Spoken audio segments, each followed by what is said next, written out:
Popote pale ulipo, karibu tena kwenye zilizovuma wiki hii. Jina langu ni Onesmo Sangalali na hii ni Global TV. Waasi wa M23 waanzisha wimbi la mashambulizi mashariki mwa Jamhuri ya Kidemokrasia ya Kongo, watu 23 wakipoteza maisha. Hii ni siku chache tu baada ya Rais wa Marekani Donald Trump, Rais wa Rwanda Paul Kagame na Rais wa Kongo Felix Tshisekedi kusaini makubaliano ya amani mashariki mwa nchi hiyo. Mapigano makali ya rindima katika mpaka wa Pakistan na Taliban, wanne wakipoteza maisha.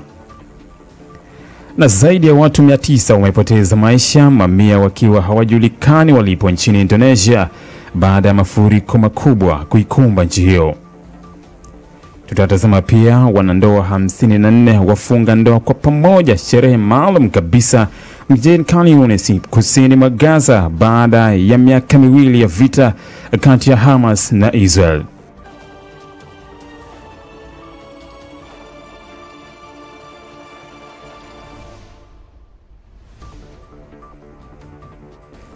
Mapigano mapya yameripotiwa tena mashariki mwa Jamhuri ya Kidemokrasia ya Kongo na kusababisha vifo vya takriban watu 23 wakiwemo watoto wadogo. Mashahidi wanasema vita hivi ilianza alfajiri katika maeneo kadhaa ya jimbo la Kivu Kaskazini, huku milio ya risasi na mabomu ikisikika karibu na makazi ya raia. Taarifa zinaonyesha kuwa vikosi vya serikali vilijibu mashambulizi ya waasi wa M23 ambao kwa muda mrefu wamekuwa wakilaumiwa kwa kuvuruga usalama wa eneo hilo.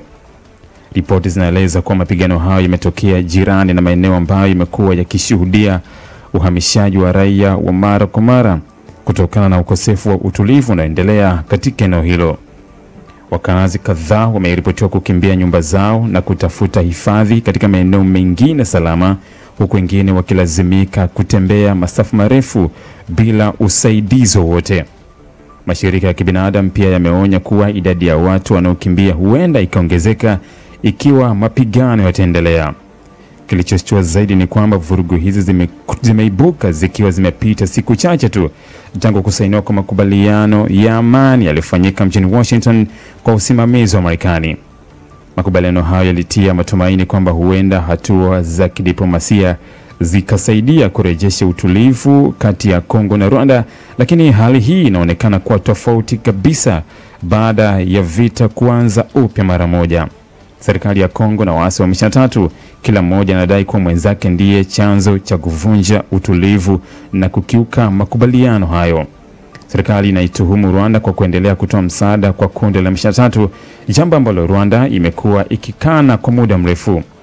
Pamoja na majadiliano ya amani, bado kuna hali ya kutoaminiana kati ya pande mbili ambazo zimekuwa zikihusishwa na mgogoro huo wa muda mrefu wa kikabila, kiusalama, kiuchumi katika eneo hilo. Kwa sasa tathmini imeendelea kufanywa ili kujua kiwango halisi cha uharibifu na idadi kamili ya waathiriwa, huku vikosi vya kimataifa vikisihi pande zote kuacha mapigano na kuheshimu makubaliano yaliyosainiwa.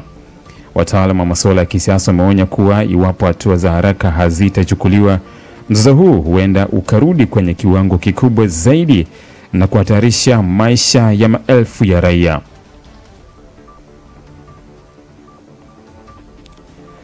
Tukio la kusikitisha limetokea karibu na mji mkuu wa Afrika Kusini baada ya watu kadhaa kuvamia baa isiyoidhinishwa katika eneo la Pretoria na kufyatua risasi kiholela na kusababisha vifo vya takribani watu 11, wakiwemo watoto watatu waliokuwa na umri wa miaka 3, 12 na mmoja takribani miaka 16. Polisi wamesema tukio hilo limetokea jana Jumamosi usiku na limeacha majeruhi kadhaa ambao wanaendelea kutibiwa hospitalini kutokana na majeraha ya risasi. Kwa mujibu wa taarifa za awali, washambuliaji zaidi ya mmoja walifika katika baa hiyo na kufyatua risasi bila kutamka neno lolote, hali iliyodaiwa kuashiria uwezekano wa shambulio lililopangwa. Idadi ya waliojeruhiwa inakadiriwa kufikia watu 13 au zaidi, huku baadhi yao wakiwa katika hali mbaya. Polisi bado hawajatoa maelezo kamili kuhusu hatua za shambulio hilo na uchunguzi wa kina unaendelea ili kubaini chanzo na waliohusika. Kwa sasa vyombo vya dola vinaendelea kumsaka angalau takribani watuhumiwa 3 wanaoaminika kuhusika moja kwa moja katika tukio hilo, na vikosi vya usalama vimeimarisha doria kwenye maeneo yanayotambulika kuwa na baa zisizo na vibali. Polisi wanasema maeneo kama hayo yamekuwa sehemu zinazovutia uhalifu, hasa kutokana na kukithiri kwa matumizi ya bunduki zisizo na usajili na mivutano ya makundi ya uhalifu. Tukio hili limeibua maswali mapya kuhusu usalama wa raia katika maeneo ya starehe nchini Afrika Kusini, ambayo kwa miaka kadhaa yamekuwa yakishuhudia ongezeko la mashambulizi yanayohusisha silaha. Serikali imetakiwa kuchukua hatua kali zaidi dhidi ya biashara isiyo rasmi ya pombe na umiliki haramu wa bunduki, huku jamii ikiendelea kuomboleza vifo vya raia, wakiwemo watoto wadogo waliopoteza maisha bila hatia.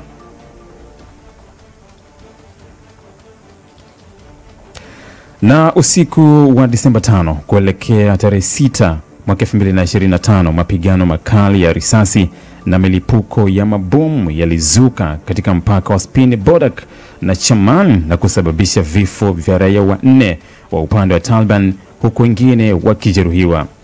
Wanajeshi wa pande zote walishambuliana kwa muda mrefu na milio ya silaha nzito ilisikika katika vijiji vya mpakani, hali iliyowafanya wakazi kuishi kwa hofu na baadhi kulazimika kukimbia makazi yao usiku wa manane. Baada ya mapigano hayo, serikali ya Afghanistan ilionyesha masikitiko juu ya vifo vya raia na kudai kwamba mashambulizi yalianza kutoka upande wa Pakistan. Taliban ilisema walijibu tu mashambulizi ili kulinda ardhi yao. Kwa upande mwingine, maafisa wa Pakistan walikanusha madai hayo na kusema majeshi yao yalishambuliwa ghafla bila sababu, jambo ambalo limeongeza lawama za pande zote na kufanya hali ya usalama kuwa tete zaidi. Mzozo huu sio wa kwanza, kwani katika miezi iliyopita kulitokea makabiliano kadhaa pamoja na mauaji yaliyosababisha majeruhi kwa pande zote. Mazungumzo ya upatanishi yaliyowahi kufanyika kati ya viongozi hao wawili kupitia msaada wa baadhi ya nchi za Kiarabu hayakufanikiwa kuleta utulivu wa kudumu. Badala yake, matukio mapya yameendelea kurudisha nyuma juhudi za kutafuta amani ya kudumu mpakani. Chanzo kikuu cha mvutano kimekuwa shutuma za Pakistan kwamba Afghanistan inapokea na kuwapa hifadhi wanamgambo wanaovuka mpaka na kufanya mashambulizi ndani ya ardhi ya Pakistan. Serikali ya Taliban imekuwa ikikanusha madai hayo mara kwa mara, ikisisitiza kuwa haitoi nafasi kwa mtu au kundi lolote kutumia ardhi yake kufanya mashambulizi dhidi ya jirani. Na hata hivyo, Pakistan imeendelea kusisitiza kuwa hatari hiyo ipo na ndiyo sababu ya kuimarisha doria na hatua za kijeshi. Kwa sasa hali ni tete. Raia wa maeneo ya mpakani ndio waathirika wakuu. Uharibifu wa makazi, kusimamishwa kwa biashara mpakani na hofu ya mashambulizi mengine vimeongezeka. Ikiwa pande hizi hazitapata njia ya mazungumzo ya kweli, kuna uwezekano mkubwa hali kuendelea kuzorota na kusababisha migogoro mikubwa zaidi, huku raia wakibeba mzigo wa migogoro ambao chanzo chake ni siasa na usalama wa mataifa. Wizara ya uhamiaji nchini Marekani imeanzisha msako wa kuwakamata wahamiaji katika maeneo ya Minneapolis, St. Paul huko Minnesota, ambako kuna idadi kubwa ya watu wenye asili ya Kisomali. Maafisa wa uhamiaji wanawakamata wale ambao hawana vibali halali vya kuishi Marekani, hatua iliyozua hofu kubwa kwa jamii ya Wasomali wanaoishi huko kwa miaka mingi. Katika operesheni ya hivi karibuni, watu 12 walikamatwa na miongoni mwao wakiwemo Wasomali pamoja na watu wengine kutoka nchi tofauti.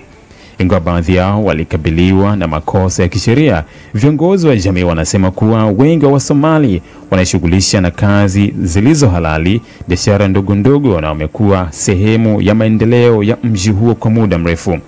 Kutokana na matamshi makali yanayotolewa na viongozi wa kitaifa kuhusu wahamiaji, watu wengi wa asili ya Kisomali wanaonekana kuwa na hofu kutoka nje, wanaogopa kwenda kazini au kutembelea maeneo ya umma. Baadhi ya familia zimeanza kubaki majumbani zikiogopa kukutana na maafisa wa uhamiaji bila taarifa. Serikali za miji ya Minneapolis na St. Paul zimetangaza kuwa hazitashirikiana moja kwa moja na msako huo, na zimesema kuwa jamii ya Wasomali ni sehemu muhimu ya mji huo. Viongozi wa eneo hilo wanataka watu wahusishwe kwa heshima na sheria za haki badala ya kuonekana kama wanaolengwa kwa sababu ya asili au dini yao. Kwa sasa mashirika ya kutoa msaada wa kisheria yanaendelea kuhamasisha watu kujua haki zao pamoja na kutoa msaada wa ushauri pale panapohitajika, ili hali jamii ikiendelea kuomba serikali itumie njia ya mazungumzo na si vitisho vinavyoongeza hofu na migawanyiko.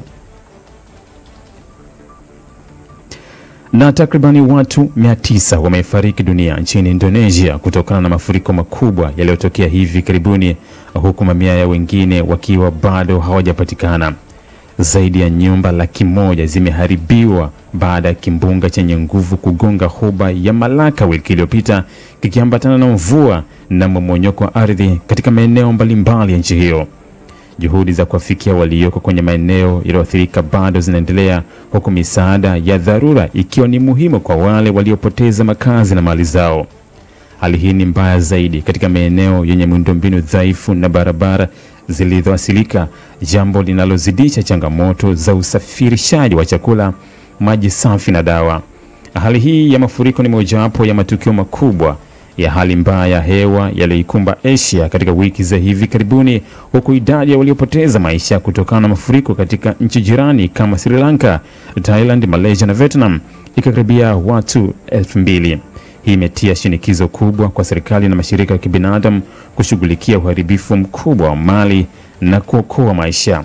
Katika Aceh, Tamiang, mojawapo ya maeneo yaliyoathirika zaidi, waliokolewa wanasema kwamba maji yalifika vijiji vyote na kutiririka kwa kasi kubwa.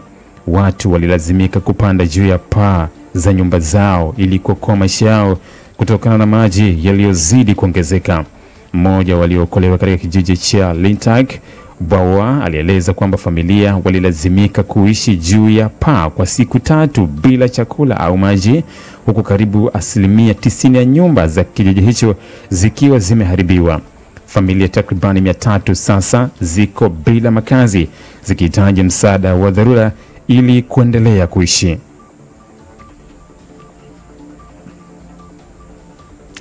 Wanandoa 54 walifunga ndoa kwa pamoja katika sherehe maalum iliyofanyika katika mji wa Khan Yunis kusini mwa Gaza, ikiwa ni tukio ambalo limeleta mwanga wa matumaini baada ya zaidi ya miaka 2 ya vita. Wakazi wengi walikusanyika kushuhudia tukio hilo wakiwa wamesimama juu ya vifusi vya majengo yaliyobomoka, picha halisi ya changamoto zinazowakabili wakazi wa eneo hilo. Hata hivyo, furaha ya wanandoa hao ilionekana wazi, ikiashiria kuwa maisha yanaendelea licha ya maumivu yaliyopita. Sherehe hiyo ilifanyika katikati ya magofu, ambapo mavazi ya harusi ya rangi nyeupe na suti nyeusi za wanaume zilitoa mwanga dhidi ya mazingira ya uharibifu. Muziki wa jadi, ngoma na vigelegele vya ndugu na marafiki vilitawala angani, vikitoa hisia za mshikamano na faraja. Kwa waliokuwepo, ilikuwa ni kumbusho kwamba upendo na umoja vinaweza kushinda mazingira magumu. Wanandoa walitembea kwa pamoja kwenye eneo lililoandaliwa kwa sherehe, wakishika mikono, huko sura zao zikionekana kujaa matumaini ya maisha mapya. Mashirika ya misaada ya kimataifa, ikiwemo lile lililosaidia kuandaa tukio hilo, iliwapatia baadhi ya wanandoa zawadi ndogo za fedha na vifaa vya msingi ili kusaidia kuanzisha safari yao. Tukio hilo lilipangwa kama njia ya kuleta faraja kwa jamii iliyopitia misukosuko mikubwa. Wengi wa wale waliofunga ndoa walipoteza nyumba, mali na hata ndugu katika kipindi cha vita, lakini walisisitiza kuwa kuanza upya ni sehemu ya kuponya majeraha ya miaka 2. Mmoja wa maharusi alisema kuwa ndoa yao imekuwa njia ya kurejesha tabasamu na kuongeza kuwa mustakabali unaweza kujengwa tena hatua kwa hatua. Hilo lilibua hisia nyingi miongoni mwa waliokuwepo, ambao waliona tukio hilo kama ishara ya kufufuka kwa utu na amani. Kwa ujumla, ndoa hiyo ya pamoja imeonekana kama ujumbe wenye nguvu kuhusu ustahimilivu wa watu wa Gaza. Miongoni mwa mateso, vifo na uharibifu, wanandoa 54 waliamua kuchagua matumaini badala ya kukata tamaa. Sherehe hiyo haikuwa tu tukio la harusi, bali pia ilikuwa ni ishara kwamba upendo bado una nafasi kubwa katika jamii, na kwamba hata katika vifusi watu wanaweza kuendelea kuamini katika kesho iliyo bora zaidi.